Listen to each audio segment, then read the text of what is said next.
So let me call up a web client. Here we've got Netscape. A lot of people refer to these as browsers. One of the things you'll notice right away is that the World Wide Web has graphics. Not only graphics, but buttons as well all over the place. And those buttons can link you to other pages. So we could go forward and actually, for instance, here I am at the Internet Underground Music Archive. I can go find out about all sorts of underground music, folk music in this case, find out about bands. And anytime you've got colored text, this means it's a link to somewhere. I'll click on that, and now it's going to link me to somewhere else on that site.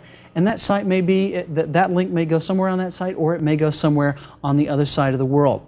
Now also, as you join the internet, it's important to realize that there will be some slang involved.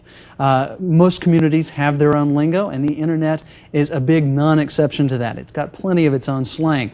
One of the ones you might hear immediately is newbie. That's the internet equivalent of a freshman. So you can kind of think of joining the internet as going to high school for the first time. But as with high school, the solution is just to be yourself. You will learn how things work around there. You won't be a newbie for long. Just be yourself and everything will be all right.